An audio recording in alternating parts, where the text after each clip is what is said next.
चलिए, अस्तित्व प्रोग्राम में आपका एक बार फिर से स्वागत है। मैं डॉक्टर कुमार बैंक आपका तहे दिल से स्वागत करता हूं और एक बार फिर से आप सभी लोगों से गुजारिश करता हूं कि आप इस क्लास को ज़्यादा से ज़्यादा लोगों तक शेयर करें। स्पेशली उन गर्ल्स तक ज़रूर शेयर करें जो गर्ल्स बगैर फीस या इकोनॉमिक क्राइसिस की पढ़ाई नहीं कर पा रही हैं।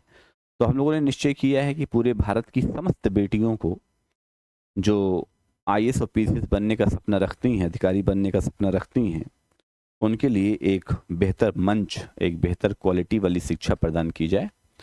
तो इसी क्रम में जीएस फाउंडेशन के कोर्स में हमारा जो प्रोग्राम स्टार्ट हुआ है, भारतीय अर्थव्यवस्था, आईएएस के लिए महत्वपूर्ण टॉपिक और महत्वपूर्ण सेगमेंट भी है।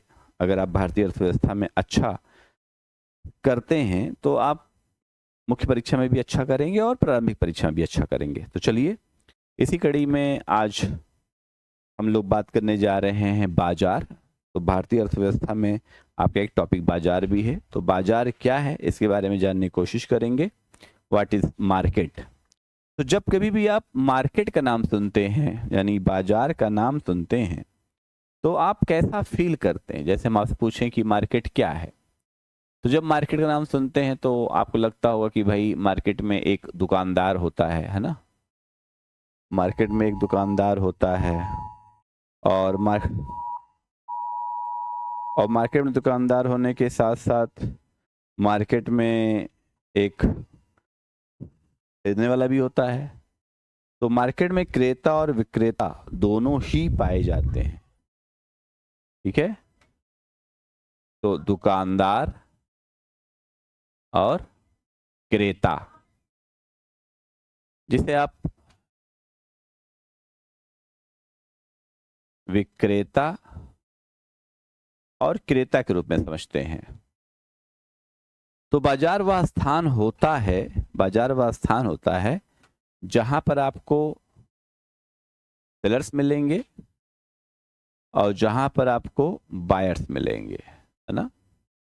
यानी कुछ बेचने वाले होंगे, कुछ खरीदने वाले होंगे। तो आप कह सकते हैं कि बाजार एक ऐसा स्थान है जहां पर क्रेता और विक्रेता पाए जाते हैं, लेकिन क्रेता और विक्रेता के साथ साथ वहां पर मांग और पूर्ति की का भी रोल बहुत जबरदस्त है। तो मांग और पूर्ति भी पाया जाता है, क्रेता विक्रेता, मांग और पूर्ति। तो आप ये कह सकते हैं कि बाजार के 4 कंपोनेंट होते हैं। मार्केट के कितने कंपोनेंट हो गए? 4।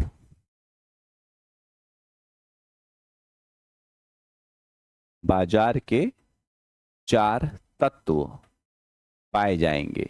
एक तो हो गया क्रेता, दूसरा हो गया विक्रेता, तीसरा हो गया मांग, चौथा हो गया पूर्ति। यानी buyers, sellers, demand and supply. ये बाजार के 4 तत्व हो गए। जब हम इन बाजार के 4 तत्वों की बात करते हैं तो जाहिर सी बात है, बाजार में कई सारे फर्म होंगे, यानी बाजार में फर्म होंगे और फर्मों का समूह होगा, और फर्मों का समूह ही क्या कहलाता है? उद्योग कहलाता है। तो अर्थशास्त्री अमर्त्य सेन कहते हैं कि बाजार वास्तव में एक आशाओं की श्रृंखला भी है। बाजार आर्थिक गतिविधियों की धुरी भी है, और देखिए किसी भी देश की अर्थव्यवस्था उसके बाजार पर निर्भर करती है। और बाजार कहाँ लगेगा? जहां क्राउड होगा, या जहां क्राउड होगा वहां बाजार लग जाएगी। राजस्थान के थार के मरुस्थल में बाजार नहीं लग सकती है क्योंकि वहां भीड़ नहीं है। हाँ, उसी राजस्थान में पुष्कर का मेला लगता है क्योंकि वहां क्राउड है। तो या तो आप क्राउड डेवलप करिए तो वहां लोग बेचने वाले पैदा हो जाएंगे, या तो आप वहां पर इंफ्रा खड़ा कर दीजिए, चीजों को बेचना शुरू कर दीजिए, और वो ऐसी चीज हो कि आप ही के पास हो तो लोग वहां तक पहुंच जाएंगे। तो आप इस बाजार में देखते हैं कि तरह तरह के स्वभाव हैं बाजार के। There are multiple types of nature into the market. तो कभी कभी आप कहते हैं अरे ये तो भाई दुकानदार बहुत खतरनाक है, अपनी चीज़ों को ऊंचे भाव में बेचता है, जिसको हम एक अधिकारी बाजार कहते हैं। फिर आप कहते हैं अरे ऐसी कोई बात नहीं है, ये दाम हर जगह वही है। जैसे पार्ले जी बिस्किट, तो पार्ले जी बिस्किट का दाम हर जगह वही है। तो जब एक ही वस्तु के दाम अलग अलग ना होकर के बिल्कुल एक जैसे होते हैं, उसे हम पूर्ण प्रतियोगी बाजार कहते हैं। तो पहले तो बाजार समझिए। तो बाजार में डिमांड और सप्लाई, बाजार में क्या होगा, बाजार में डिमांड और सप्लाई, और डिमांड और सप्लाई एक दूसरे को जहां पर कट करते हैं वहीं पर बाजार की कीमतों का निर्धारण होता है। यानी जहां पर डिमांड और सप्लाई कट करेंगे वहीं पर कीमतों का निर्धारण होगा, वहीं पर इक्विलिब्रियम पॉइंट भी होगा। Where there is equilibrium point, जिसे हम साम्य बिंदु कहते हैं, तो वो क्या निर्धारित करता है कि आपके इस मांग की कीमतें ये है और इसकी सप्लाई ये हो रही है। तो आप देखते हैं मांग रेखा निगेटिव स्लोप की होती है। हमने पहले ही बताया था मांग रेखा क्या होती है, निगेटिव स्लोप होती है। और पूर्ति रेखा क्या होती है, पॉजिटिव स्लोप होती है। तो मांग रेखा निगेटिव यानी नकारात्मक ढाल की, पूर्ति रेखा सकारात्मक ढाल की होती है। और जैसे ही हम मार्केट के अलग अलग पहलुओं की बात करते हैं, जैसे ही हम मार्केट के अलग अलग पहलुओं की बात करते हैं, और तब हम ये पाते हैं कि अलग अलग क्षेत्रों में बाजार की अलग अलग भूमिकाएं होती हैं। तो चाहे हम मोनोपोली मार्केट की बात करें, चाहे हम डियोपोली मार्केट की बात करें, चाहे हम ओलिगोपोली मार्केट की बात करें, या चाहे हम परफेक्ट कंपटीशन की बात करें। तो जब हम परफेक्ट कंपटीशन की बात करते हैं, पूर्ण प्रतियोगिता की बात करते हैं, तो वहां पर बाजार में बहुत सारे फर्में पाई जाती हैं।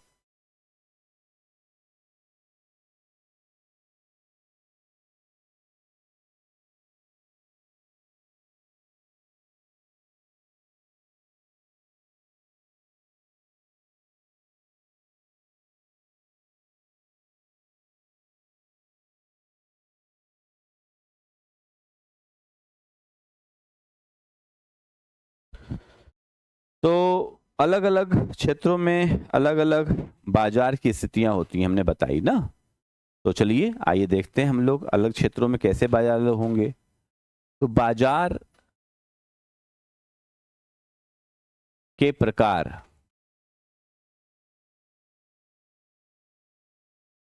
बाजार के प्रकार,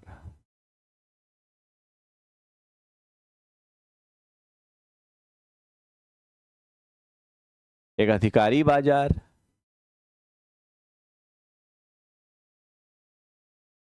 जिसको हम मोनोपोली मार्केट कहते हैं,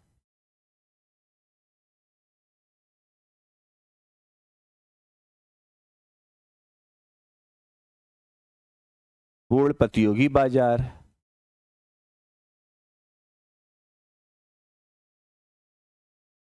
जिसको हम परफेक्ट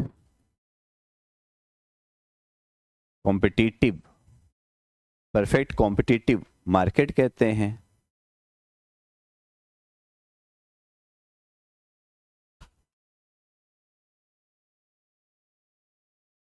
अल्पाधिकारी बाजार,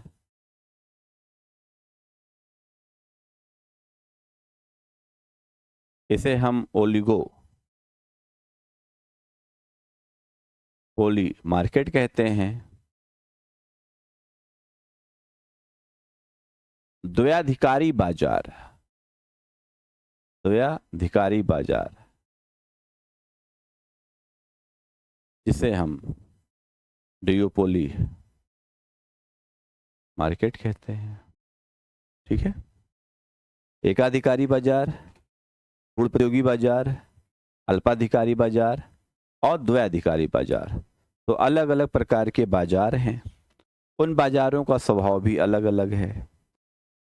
तो दो तरीके की बाजार आप देखते हैं प्रायः। एक बाजार तो ये देखते होंगे जहां पर क्रेता ज्यादा है, एक बाजार वो देखते होंगे जहां पर विक्रेता ज्यादा हैं। तो जहां पर क्रेता ज्यादा हैं वो आपके लिए अच्छा है, या जहां पर विक्रेता ज्यादा है वो आपके लिए अच्छा है? तो आप अपनी वस्तु व सेवाओं की कीमतों को कहाँ कम करवा पाते हैं? आप अपने वस्तु और सेवाओं की कीमतों को वहां कम करवा पाते हैं जहां पर विक्रेता ज्यादा है।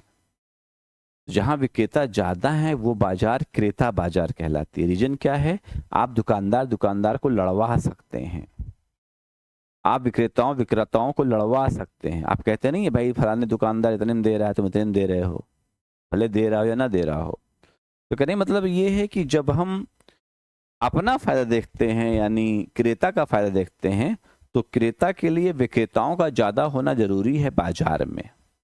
और जब हम विक्रेताओं का फायदा देखते हैं तो उन विक्रेताओं के लिए क्रेताओं का ज्यादा होना जरूरी है, विक्रेताओं का होना कम। तो क्रेता क्रेता के बीच लड़ाई होगी तो विक्रेताओं का फायदा हो जाएगा, विक्रेताओं विक्रेताओं के बीच लड़ाई होगी तो क्रेताओं का फायदा हो जाएगा। तो क्या हुआ कि अगर हम नंबर ऑफ पार्टिसिपेंट्स की बात करें इनटू द मार्केट, या नंबर ऑफ सेलर्स की बात करें into the market, number of buyers की बात करें इनटू द मार्केट, तो बाजार का स्वभाव सब क्या हो जाता है? अलग अलग हो जाता है। बाजार का स्वभाव अलग अलग हो जाएगा। अगर एक ही दुकानदार है तो फिर मोनोपोली मार्केट हो जाएगी, एक ही अगर क्रेता है मोनोसोनी मार्केट हो जाएगी। अगर बहुत सारे दुकानदार हैं परफेक्ट कंपटीशन हो जाएगा, पोलीपोली मार्केट हो जाएगा। अगर बहुत सारे क्रेता हैं पोलिसोनी मार्केट हो जाएगा। तो आज हम यहाँ पर ये जानने की कोशिश करेंगे कि आखिर अर्थशास्त्र में बाजार अपनी भूमिका को कैसे निभाता है और अर्थव्यवस्था उस बाजार की व्यवस्था को कैसे बना कर रखती है। ठीक है, तो अगर कोई आपसे पूछता तो आप बताइए, बाजार वह स्थान है, market is that place where demand and supply meet together as well as sellers and buyers also exist there. ठीक है, तो बाजार वह स्थान है जहां पर क्रेता और विक्रेता तो पाए ही जाते हैं, साथ ही साथ मांग और पूर्ति की संकल्पना भी पाई जाती है, मांग और पूर्ति की संकल्पना भी पाई जाती है। तो चलिए आइए आगे देखते हैं।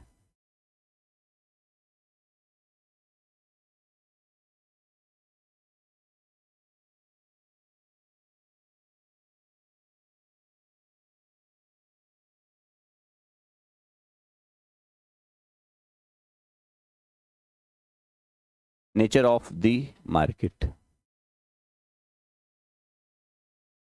Nature of the market as participants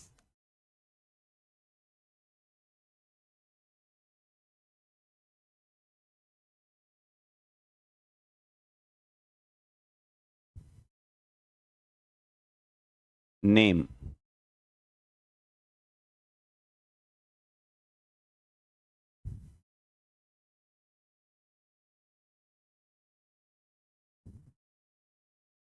जैसे लिखिए एज सेलर, एज बायर्स, है ना। अगर मान लीजिए एक ही है, पार्टिसिपेंट्स अगर एक है, only one participants, as sellers monopoly market, as buyers monopsony market, two participants है duopoly market, duopsony market, few हैं oligopoly market, oligopsony market, many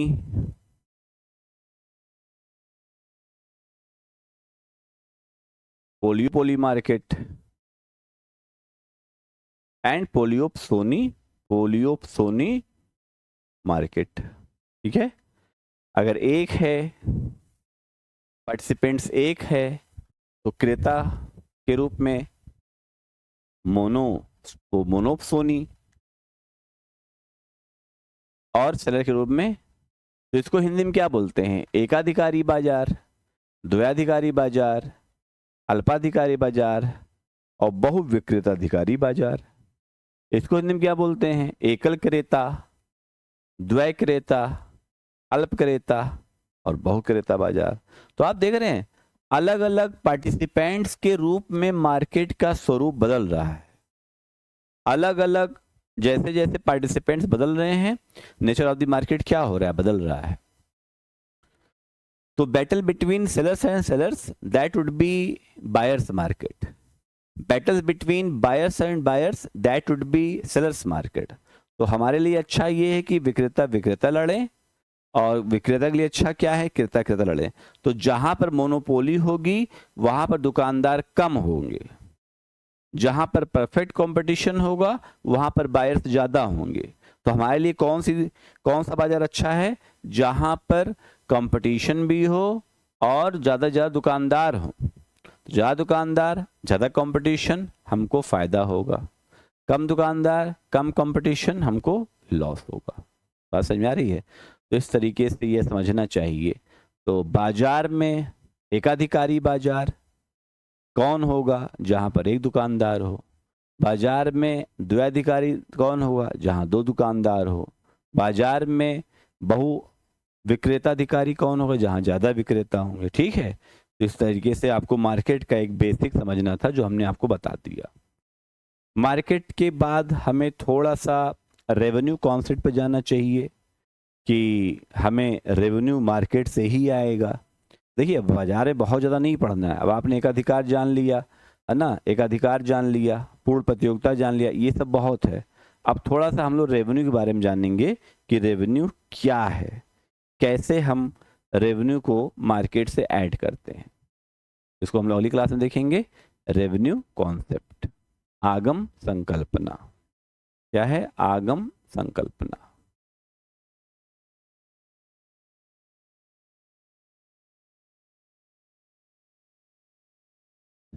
revenue concept.